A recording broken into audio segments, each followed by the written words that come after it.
నమస్కారం ETV news కు స్వాగతం. ముందుగా ముఖ్యాంశాలు. అమరావతిలో జాతీయ క్రీడలు నిర్వహించే అంశాన్ని పరిశీలించాలన్న చంద్రబాబు. వ్యవసాయ కూలీలకు 5,000 ఇళ్లు నిర్మించి ఇవ్వాలని ఆదేశాలు.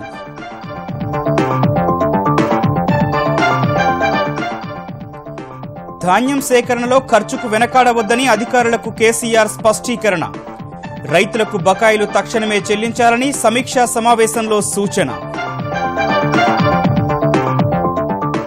తెలంగాణ జిల్లాల్లో మంత్రుల విస్తృత పర్యటనలు. రైతులకు బాసటగా నిలుస్తున్నామన్న కేటీఆర్. సకాలంలో కాళేశ్వరం పూర్తి చేస్తామన్న హరీష్ రావు.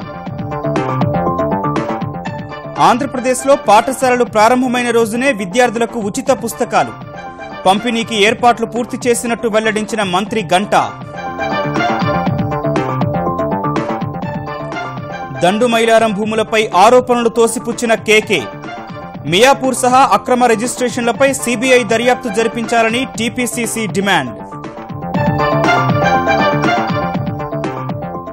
మధ్యప్రదేశ్లో శాంతి కోసం సీఎం శివరాజ్ సింగ్ నిరాహార దీక్ష. రైతు సమస్యల పరిష్కారానికి కట్టుబడి ఉన్నట్టు వెల్లడి. నిరసనపై విపక్షాల విమర్శలు. జూలై 1 నుంచి ఐటీ రిటర్నులు, పాన్ కార్డుకు ఆధార్ తప్పనిసరన్న సీబీడీటీ. ఆధార్ లేని వారికే సుప్రీం మినహాయింపు వర్తిస్తుందని స్పష్టీకరణ. ఛాంపియన్స్ ట్రోఫీలో రేపు భారత్ దక్షిణాఫ్రికా నిర్ణయాత్మక మ్యాచ్. గెలిచిన జట్టుకే సెమీస్ బెర్తు. సర్వశక్తులు ఒడ్డేందుకు సిద్ధమైన ఇరు జట్లు.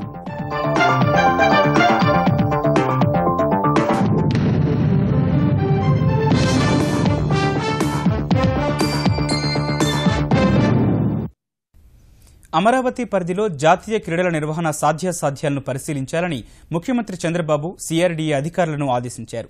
రాజధానిలో నిర్మించతలపెట్టిన 9 నగరాలపై సమీక్షించిన ఆయన అభివృద్ధి చెందిన దేశాల తరహాలో విశ్వవిద్యాలయాలు, హోటళ్లు, ఇతర సమూహాలను ప్రహారీ గోడలు లేకుండా నిర్మించాలని సూచించారు. రాజధాని పరిధిలో వ్యవసాయ కూలీలకు ఇళ్లు నిర్మించి ఇవ్వాలని అధికారులను ఆదేశించారు.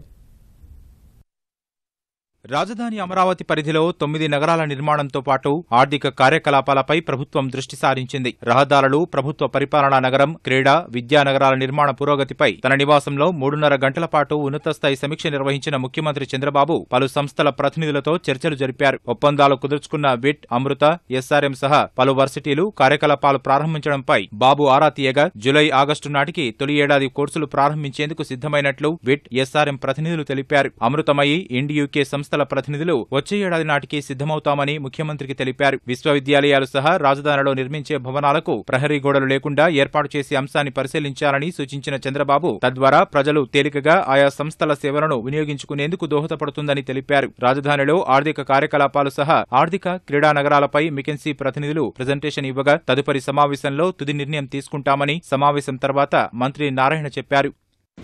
ఎకనామిక్ సిటీ అంటే ఇక్కడ కట్టే సిటీ ఎకనామిక్ సిటీగా ఉండాలంటే ఎలా ఉండాలంటే 9 సిటీస్ అనుకున్నాం.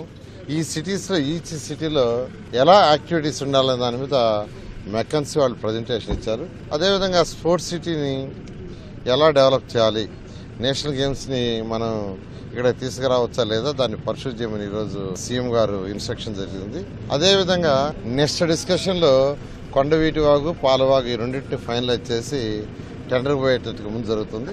సీడ్ యాక్సెస్ రోడ్డు భూసేకరణ 45 రోజుల్లో పూర్తి అవుతుందని చెప్పిన నారాయణ కేంద్ర రాష్ట్ర ప్రభుత్వాలు కలిసి రాజధాని పరిధిలో ఇళ్లులేని వ్యవసాయ కూలీలకు గృహ వసతి కల్పించనున్నట్లు వివరించారు. ఎవరికైతే హౌసెస్ లేవో వాళ్ళందరికీ state government, central government 3 lakhs subsidy చేస్తుంది. మిగతా 2.5 lakh వాళ్ళకు లోన్ ఏర్పాటు చేస్తాం. లోన్ ద్వారా వాళ్ళందరికీ అంటే 29 గ్రామాలలో హౌసెస్ లేని అగ్రికల్చర్ లేబర్ అందరికి కూడా హౌసెస్ ఇచ్చేదానికి ఆల్రెడీ టెండర్ పిలిచాం. దాన్ని కూడా 1 year 3 months లో కంప్లీట్ చేసి ఆ పేదలందరికీ కూడా హౌస్ ఇచ్చేట్టుగా ఈ యొక్క రివ్యూ జరిగింది. శాఖమూరు వద్ద 250 ఎకరాల్లో పార్కు నిర్మించాలని సమావేశంలో నిర్ణయించామన్న నారాయణ ప్రజలంతా వీక్షించేలా ప్రహరీ గోడలు లేకుండా చూడాలని చంద్రబాబు సూచించారని వెల్లడించారు. ప్రభుత్వ విద్యాలయాలను బలోపేతం చేసే దిశలో చర్యలు చేపట్టిన ఏపీ సర్కారు ఈ ఏడాది పాఠశాలలు ప్రారంభమైన రోజు నుంచే విద్యార్థులకు ఉచిత పాఠ్యపుస్తకాలు అందించేందుకు ఏర్పాట్లు చేసింది. ప్రభుత్వ పాఠశాలలో చదివే ప్రతి విద్యార్థికి పాఠశాలలు ప్రారంభమైన తొలి రోజునే ఉచిత పాఠ్యపుస్తకాలను అందజేయనున్నట్లు ఆంధ్రప్రదేశ్ మానవ వనరుల అభివృద్ధి శాఖ మంత్రి గంటా శ్రీనివాసరావు ప్రకటించారు. మొత్తం 2,25,05,807 ఉచిత పాఠ్యపుస్తకాలను పాఠశాలలు ప్రారంభమైన రోజునే 75% పంపిణీ చేస్తామన్నారు. మిగిలిన 25% పాఠ్యపుస్తకాలను జూన్ చివరి నాటికి అందిస్తామన్నారు. ఇప్పటికే డిజిటల్ స్కూళ్లు, వర్చువల్ తరగతులు ప్రవేశపెట్టామని, అంతర్జాతీయ ప్రమాణాలకు అనుగుణంగా ఆంధ్రప్రదేశ్లో విద్యారంగాన్ని తీర్చిదిద్దుతున్నట్లు మంత్రి గంటా తెలిపారు. ధాన్యం సేకరణ విషయంలో ఎంత ఖర్చుకైనా వెనకాడవద్దని, రైతులకు ఎప్పటికప్పుడు చెల్లింపులు చేయాలని ముఖ్యమంత్రి కేసీఆర్ అధికారులను ఆదేశించారు. ధాన్యం సేకరణపై కేసీఆర్ నిర్వహించిన సమీక్షా సమావేశంలో గతేడాది 9 లక్షల టన్నులు సేకరిస్తే ఈసారి ఇప్పటికే 37 లక్షల టన్నుల ధాన్యం సేకరించినట్లు అధికారులు వివరించారు.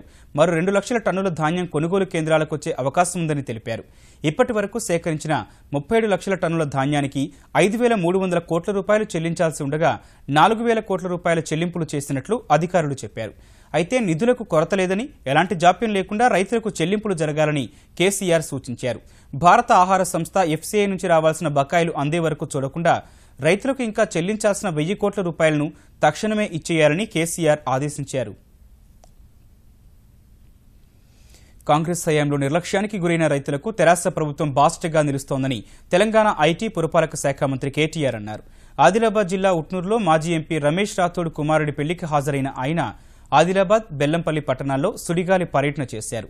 ఆదిలాబాద్ కలెక్టర్ కార్యాలయంలో పురపాలక అధికారులతో సమీక్షించిన అనంతరం వ్యవసాయ మార్కెట్ యార్డులో ఏర్పాటు చేసిన బహిరంగ సభలో పాల్గొన్న కేటీఆర్ అధికారంలోకి వచ్చిన 6 నెలల వ్యవధిలోనే వ్యవసాయానికి పగటిపూట 9 గంటల విద్యుత్ సరఫరా చేస్తున్నామని గుర్తు చేశారు. విత్తనాలు, ఎరువులతో పాటు దేశంలో ఎక్కడా లేని విధంగా ఎకరాకు 4,000 చొప్పున 2 పంటలకు పెట్టుబడి సాయం ప్రకటించిన కేసీఆర్ రైతులకు పెద్దన్నగా పేరు తెచ్చుకున్నారని కేటీఆర్ పేర్కొన్నారు.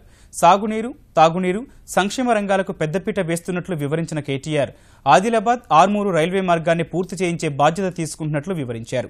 తర్వాత బెల్లంపల్లిలో 2 పడకల ఇళ్ల నిర్మాణానికి జిల్లా మంత్రులతో కలిసి కేటీఆర్ భూమి పూజ చేశారు. మంత్రి జోగు రామన్న గారు, న్యాయశాఖ మంత్రి ఇంద్రకరణ్ రెడ్డి గారు ముఖ్యమంత్రి గారి దగ్గర పోయినారు. సార్, ఆర్మూరు దాకా రైలు వచ్చింది, మాకు ఆదిలాబాద్ దాకా కూడా తీసుకురావాలి, మా జిల్లా ప్రజలకు న్యాయం జరగాలంటే 50% ఖర్చు మొత్తం రాష్ట్ర ప్రభుత్వం 50% పెట్టి, కేంద్ర ప్రభుత్వం కూడా 50% పెట్టి ఆదిలాబాద్ వరకు రైలును తీసుకొచ్చే ప్రయత్నం కూడా ఈ ప్రభుత్వం వచ్చినాకనే చేస్తూ ఉన్నాం. మంత్రి గారి విజ్ఞప్తి మేరకు ఆదిలాబాద్ మున్సిపాలిటీకి మొదటి విడతలో ఒక 30 కోట్లు వెంటనే మంజూరు చేసి మిగతా డబ్బులు ఎట్లట్లా వస్తే అట్లట్లా తప్పకుండా మంజూరు చేస్తానని చెప్పి కూడా మీకు తెలియజేస్తూ, పని చేస్తున్న ప్రభుత్వం, పని చేస్తున్న మంత్రి గారు, వారికి మీ ఆశీర్వాదం ఎల్లవేళలా ఉండాలని. కాళేశ్వరం ప్రాజెక్టు నిర్మాణం పూర్తి చేసి వరంగల్ జిల్లాలో కరవు సమస్యలు తలెత్తకుండా చూస్తామని తెలంగాణ నీటిపారుదల శాఖ మంత్రి హరీష్ రావు చెప్పారు. వరంగల్ గ్రామీణ జిల్లాలోని పలు గ్రామాల్లో SRSP కాలువలను పరిశీలించిన ఆయన గోదావరిపై ప్రాజెక్టు కట్టాలంటే 6 నుంచి 8 ఏళ్లు అవుతుందని, 18 నెలల్లో పూర్తి చేసేలా గొప్ప యజ్ఞాన్ని చేస్తున్నట్లు తెలిపారు. మేడిగడ్డ, అన్నారం, సుందిళ్ల వద్ద ప్రాజెక్టులు నిర్మించి రోజుకు 3 TMCలను ఎత్తిపోయడం ద్వారా పూర్వ వరంగల్, కరీంనగర్, నల్గొండ, మెదక్ జిల్లాలోని 18 లక్షల ఎకరాలకు నీరిస్తామని తెలిపారు. రైతు సమస్యల పరిష్కారానికి అధిక ప్రాధాన్యమిస్తున్నట్లు వివరించిన హరీష్ రావు విపక్షాల తీరును తప్పుపట్టారు. టీఆర్ఎస్ గవర్నమెంట్ వచ్చినాక ఎక్కడ కూడా ఎరువుల కొరత రాలే, విత్తనాల కొరత రాలే, ఏ రోజు కూడా రైతు కరెంటు కోసం ఎదురు చూడలే. ఇవాళ పగటి పూట 9 గంటల కరెంట్ ఇస్తున్నాం రైతులకు. పోయిన 2 సంవత్సరాల్లో 11,000 కోట్లు ఖర్చు పెట్టినాం కనుక మీకు 9 గంటల పగటి పూట కరెంట్ ఇచ్చినాం. కాంగ్రెస్ గవర్నమెంట్ ఉంటే యాసంగి పంటలో 2 సార్లు మోటార్ కాలుతుండే, ఈసారి కాలిన ఏ మోటార్లు 95% మంచిగా పనిచేసినాయి. మధ్యప్రదేశ్లో రైతులు ఎదుర్కొంటున్న ప్రతి సమస్యను పరిష్కరించేందుకు తమ ప్రభుత్వం కట్టుబడి ఉందని ఆ రాష్ట్ర ముఖ్యమంత్రి శివరాజ్ సింగ్ చౌహాన్ స్పష్టం చేశారు. పంటలకు గిట్టుబాటు ధర, రుణమాఫీ కోసం రైతులు చేపట్టిన ఆందోళనలతో రాష్ట్రంలోని పలు ప్రాంతాల్లో ఆందోళనలు చెలరేగిన వేళ శాంతిని కాంక్షిస్తూ భోపాల్లోని దసరా మైదానంలో నిరాహార దీక్ష చేపట్టిన శివరాజ్ అక్కడే రైతుల వినతులను స్వీకరించారు. రైతుల వినతులపై తగిన కసరత్తు చేసి న్యాయం చేస్తామన్న శివరాజ్ సింగ్ మధ్యప్రదేశ్ పూర్తి శాంతియుతంగా మారే వరకు దీక్షా శిబిరం నుంచే పాలనను కొనసాగిస్తానని తెలిపారు.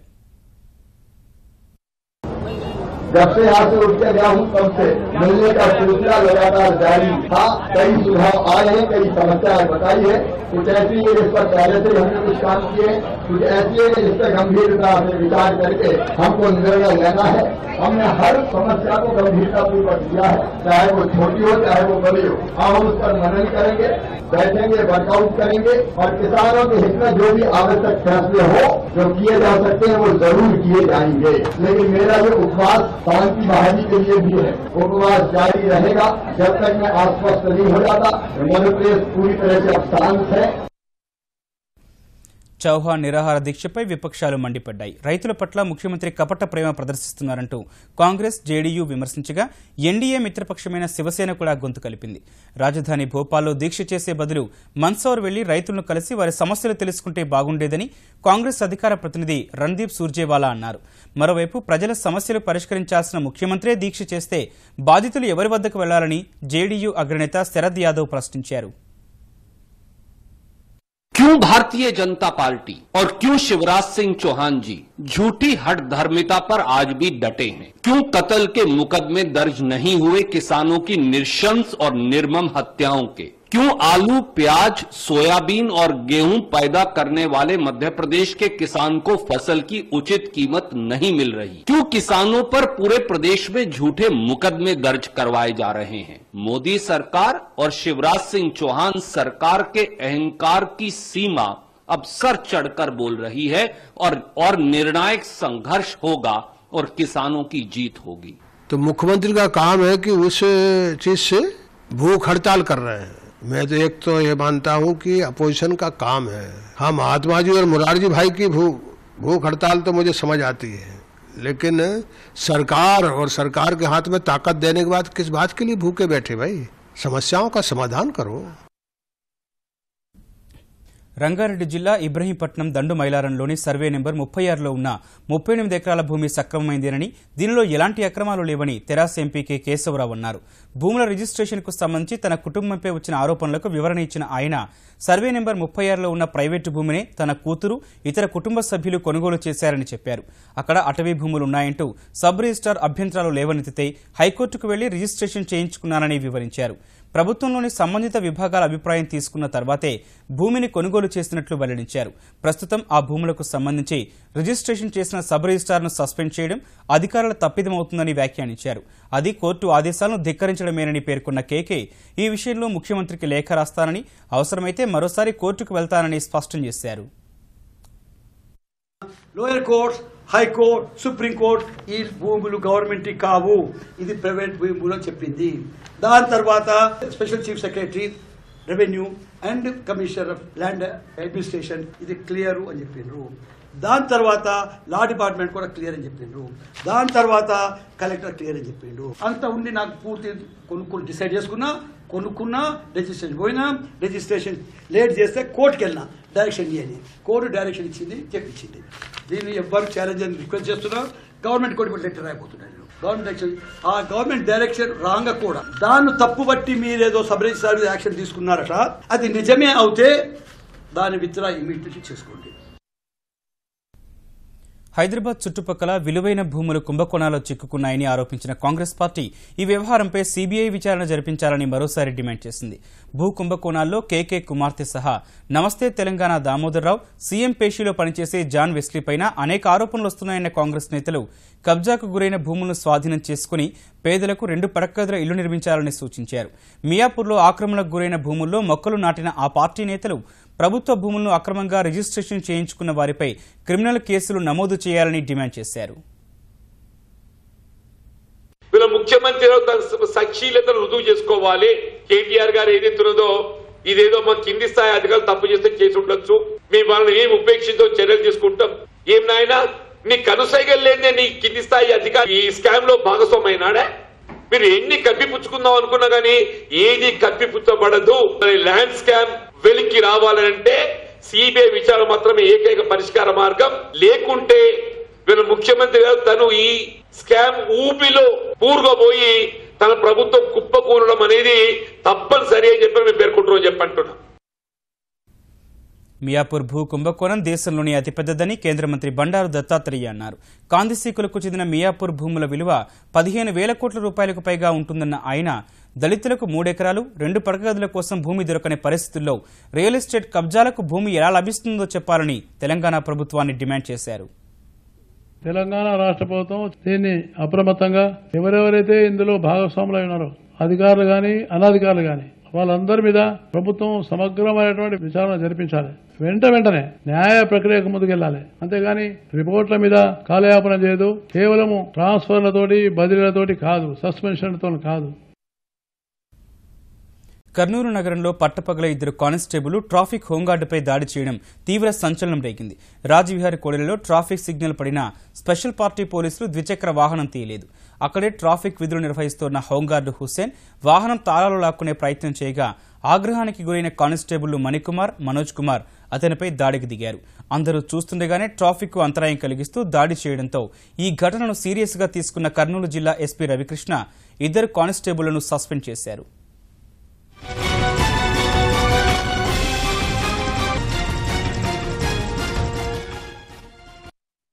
దీంట్లో కానిస్టేబుల్ గత చరిత్ర, అతని ముందు కూడా కేసుల్లో ఉన్నాడు. అతని మీద పూర్తి స్థాయిలో విచారణ చేయమని డీఎస్పీ కర్నూలుకి ఆదేశాలు జారీ చేశాం.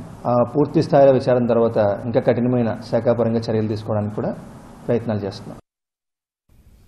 ప్రేమోన్మాది ఘాతుకానికి మరో యువతి బలైంది. యాదాద్రి భువనగిరి జిల్లాలో ప్రేమ పేరుతో వేధింపులకు గురిచేసిన యువకుడు అమ్మాయిని కత్తితో దాడి చేసి దారుణంగా హత్య చేశాడు. యాదగిరిగుట్ట మండలం యాదగిరిపల్లికి చెందిన గాయత్రిని అదే గ్రామానికి చెందిన శ్రీకాంత్ కొంతకాలంగా ప్రేమ పేరుతో వేధిస్తున్నాడు. డిగ్రీ 2వ ఏడాది చదువుతున్న గాయత్రికి రేపు నిశ్చితార్థం జరగనుండగా ఆమె ఇంట్లో ఒంటరిగా ఉన్న సమయంలో శ్రీకాంత్ కత్తితో పాశవికంగా దాడి చేశాడు. అనంతరం పోలీసుల ఎదుట లొంగిపోయాడు. తీవ్రంగా గాయపడ్డ గాయత్రిని చికిత్స కోసం భువనగిరి ఆసుపత్రికి తరలిస్తుండగా మధ్యలోనే ప్రాణాలు విడిచింది. శుభకార్యం జరుగుతోందని సంతోషంగా ఉన్న కుటుంబ సభ్యులు కూతురి మరణంతో శోకసంద్రంలో మునిగిపోయారు. పార్లమెంటు స్టాండింగ్ కమిటీ సమావేశాల్లో పాల్గొనేందుకు కులు మనాలి వెళ్లి గుండెపోటుతో మరణించిన రాజ్యసభ సభ్యుడు పాల్వాయి గోవర్ధన్ రెడ్డి అంత్యక్రియలు ఆయన స్వగ్రామంలో ముగిశాయి.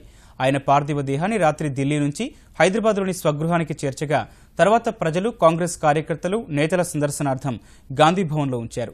అక్కడ పార్టీలకు అతీతంగా పలువురు నేతలు పాల్వాయికి నివాళులర్పించారు. కాంగ్రెస్ పార్టీలో 4 తరాల నేతతో తమ అనుబంధాన్ని ఆ పార్టీ నేతలు గుర్తు చేసుకున్నారు. అనంతరం నల్గొండ జిల్లా చండూరు మండలం ఇడికుడలో పోలీసు లాంఛనాలతో అంత్యక్రియలు నిర్వహించారు. అంతిమ సంస్కారాలకు సైతం ప్రజలు, కాంగ్రెస్ కార్యకర్తలు పెద్ద ఎత్తున తరలివచ్చి తుది వీడ్కోలు పలికారు.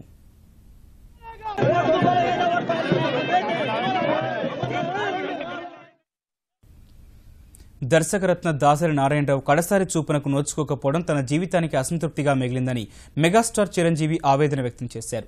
చిత్ర పరిశ్రమ పెద్ద దిక్కును కోల్పోయి అనాథగా మిగిలిందన్న చిరంజీవి దాసరి లేని లోటు ఎవరూ తీర్చలేనిదన్నారు. హైదరాబాద్ ఫిల్మ్ ఛాంబర్లో చిత్ర పరిశ్రమలోని 24 విభాగాల ఆధ్వర్యంలో ఏర్పాటు చేసిన దాసరి సంస్మరణ సభలో నటీనటులు, దర్శక నిర్మాతలు హాజరై నివాళులర్పించారు. దాసరి ఆశయాల సాధన కోసం దర్శక నిర్మాతలంతా కృషి చేయాలని, ప్రతిభ కలిగిన నిరుపేద కళాకారులకు పరిశ్రమలో అవకాశాలు కల్పించాలని అంతా అభిప్రాయపడ్డారు. ఆయన లేకపోవడం అనేది చాలా పెద్ద లోటు ఈ సినిమా పరిశ్రమకి. మరీ ముఖ్యంగా సినీ కార్మికులకు ఆయన లేకపోవడం అనేది ఒక పెద్ద దిక్కుని, ఒక తండ్రి లాంటి వ్యక్తిని పోగొట్టుకుని అనాథలయ్యారు అన్న మాట నేను చెప్పగలను. ఈ రోజున ఏ చిన్న కార్మికుడైనా సరే వెళ్లి ఆయన తలుపు తట్టి ఎలాంటి వారి బాధను వ్యక్తం చేసుకుని వారి కష్టాలను చెప్పుకునేటువంటి వ్యక్తి ఈ రోజున పరిశ్రమలో ఎవరున్నారంటే నిజంగా మనం ఇంకెవరు లేరనే చెప్పాలి. దాసరి నారాయణరావు గారు loss has been a great loss. ఆయన మాకు director, actor for our company. Director అనే అతనికి ఒక సెపరేట్ పోస్ట్ లాగా మేఘంలో తీసుకొచ్చి పెట్టారు. ఆయన తెలుగు ఫిల్మ్ ప్రొడ్యూసర్స్ కౌన్సిల్ గా ప్రెసిడెంట్ ఉండి he always wanted to do a lot of good for the producers. ఈ ఏడాది ఫిబ్రవరి 24న అమెరికాలోని వాషింగ్టన్లో తెలుగు వ్యక్తి శ్రీనివాస్ కూచిభొట్లను హత్య చేసిన అమెరికన్ ఆడమ్ ప్యూరింటన్పై అక్కడి న్యాయశాఖ అభియోగాలు నమోదు చేసింది. జాత్యహంకార నేరం, ఆయుధాల చట్టం కింద ఆడంపై అభియోగాలు నమోదు చేసిన అమెరికా న్యాయశాఖకు చెందిన పౌర హక్కుల విభాగం న్యాయమూర్తులు త్వరలో అతనికి శిక్షలు ఖరారు చేయనున్నారు. ప్యూరింటన్పై నమోదైన అభియోగాల ప్రకారం మరణశిక్ష లేదా యావజ్జీవ జైలు శిక్షను విధించే అవకాశం ఉంది. వాషింగ్టన్లోని కాన్సస్ సిటీ బార్లో ఉండగా ప్యూరింటన్ కాల్పులు జరపడంతో శ్రీనివాస్ కూచిబొట్ల ప్రాణాలు కోల్పోయాడు. మరో తెలుగు వ్యక్తి అలోక్ మాడసాని సహా ఇద్దరు గాయపడ్డారు. కాల్పులు జరిపే ముందు ప్యూరింటన్ తమ దేశం నుంచి వెళ్లిపోండి అంటూ అరిచినట్లు విచారణ సందర్భంగా సాక్షులు వాంగ్మూలం ఇచ్చారు. ఈ వాదనలను ఆధారంగా చేసుకుని విచారణ జరిపిన అమెరికా న్యాయశాఖకు చెందిన పౌర హక్కుల విభాగం ప్యూరింటన్పై అభియోగాలు నమోదు చేసింది. జూలై 1 నుంచి ఆదాయపు రిటర్నులు దాఖలు చేయడం సహా పాన్ కార్డు తీసుకోవడానికి ఆధార్ నెంబర్ను తప్పనిసరిగా సమర్పించాల్సిందేనని కేంద్ర ప్రత్యక్ష పన్నుల బోర్డు CBDT పునరుద్ఘాటించింది. ఇందుకు సంబంధించి సుప్రీంకోర్టు ఆధార్ నెంబర్ లేని వారికి మాత్రమే మినహాయింపు ఇచ్చిందని తెలిపిన CBDT అలాంటి వారి పాన్ కార్డులను రద్దు చేయబోమని స్పష్టం చేసింది. ఆదాయపు రిటర్నులు దాఖలు చేయడం సహా పాన్ కార్డు తీసుకోవడానికి ఆధార్ సంఖ్యతో అనుసంధానం చేయడానికి సంబంధించి సుప్రీంకోర్టు ఇచ్చిన ఉత్తర్వులపై 3 అంశాలతో స్పష్టతనిచ్చింది. జూలై 1 నుంచి ఆదాయపు రిటర్నుల దాఖలకు పాన్ కార్డుకు దరఖాస్తు చేసుకునేవారు తప్పకుండా ఆధార్ లేదా ఆధార్ కోసం చేసుకున్న దరఖాస్తు సంఖ్యను సమర్పించాల్సిందేనని CBDT స్పష్టం చేసింది. ఆధార్ సంఖ్య ఉన్నవారు తమ పాన్ కార్డుతో అనుసంధానించుకోవాల్సిందేనని తేల్చి చెప్పింది. ఈ అంశంపై తదుపరి నిర్ణయం తీసుకునే వరకు ఆధార్ కార్డు లేకుండా పాన్ కార్డు చెల్లుతుందన్న కోర్టు ఆదేశాలు అమలు చేస్తామని CBDT వెల్లడించింది. ఐసీసీ ఛాంపియన్స్ ట్రోఫీలో సెమీస్ చేరాలంటే గెలిచి తీరాల్సిన పరిస్థితిలో భారత క్రికెట్ జట్టు రేపు దక్షిణాఫ్రికా క్రికెట్ జట్టుతో అమీతుమీ తేల్చుకునేందుకు సిద్దమవుతోంది. డిఫెండింగ్ ఛాంపియన్స్ హోదాలో ఈ టోర్నీలో అడుగుపెట్టి తొలి మ్యాచ్లో పాకిస్తాన్పై 124 పరుగుల తేడాతో గెలిచి రెండో మ్యాచ్లో లంక చేతిలో ఓటమి పాలైన భారత్ రేపటి మ్యాచ్లో విజయం సాధించి సెమీస్ బెర్త్ను ఖరారు చేసుకోవాలనే పట్టుదలతో ఉంది. ఈ టోర్నీలో ఆడిన 2 మ్యాచ్ల్లో బ్యాట్స్మెన్ రాణించినప్పటికీ రెండో మ్యాచ్లో బౌలర్ల వైఫల్యంతో ఓటమి పాలైన భారత్ దక్షిణాఫ్రికాపై అన్ని రంగాల్లో రాణించాలనే పట్టుదలతో కసరత్తు చేస్తోంది. లంకతో జరిగిన మ్యాచ్లో 321 పరుగుల భారీ స్కోరును కాపాడుకోలేకపోయినప్పటికీ ఈ ఓటమికి బౌలర్లను నిందించలేమంటూ వారిలో విశ్వాసాన్ని నింపే ప్రయత్నం చేసిన కెప్టెన్ విరాట్ కోహ్లీ రేపటి మ్యాచ్లో ఎలాంటి వ్యూహం అనుసరిస్తారనే అంశంపై ఆసక్తి నెలకొంది.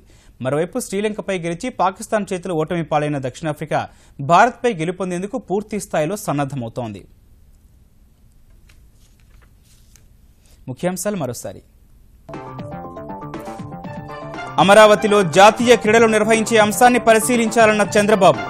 వ్యవసాయ కూలీలకు 5,000 ఇళ్లు నిర్మించి ఇవ్వాలని ఆదేశాలు.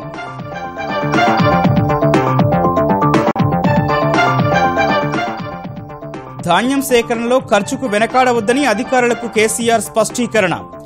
రైతులకు బకాయిలు తక్షణమే చెల్లించాలని సమీక్షా సమావేశంలో సూచన. తెలంగాణ జిల్లాల్లో మంత్రుల విస్తృత పర్యటనలు. రైతులకు బాసటగా నిలుస్తున్నామన్న కేటీఆర్.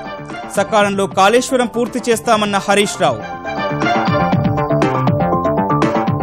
ఆంధ్రప్రదేశ్లో పాఠశాలలు ప్రారంభమైన రోజునే విద్యార్థులకు ఉచిత పుస్తకాలు పంపిణీకి ఏర్పాట్లు పూర్తి చేసినట్టు వెల్లడించిన మంత్రి గంటా. దండుమైలారం భూములపై ఆరోపణలు తోసిపుచ్చిన కేకే. మియాపూర్ సహా అక్రమ రిజిస్ట్రేషన్లపై సిబిఐ దర్యాప్తు జరిపించాలని టీపీసీసీ డిమాండ్.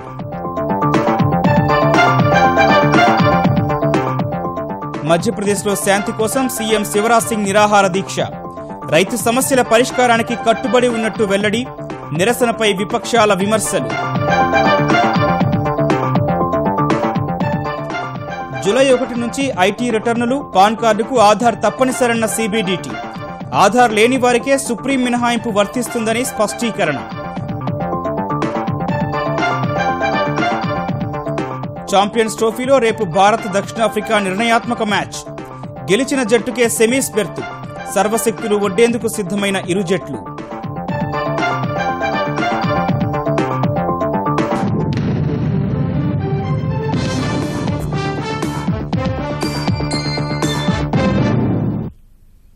ఈటీవీ న్యూస్ సమాప్తం. నమస్కారం.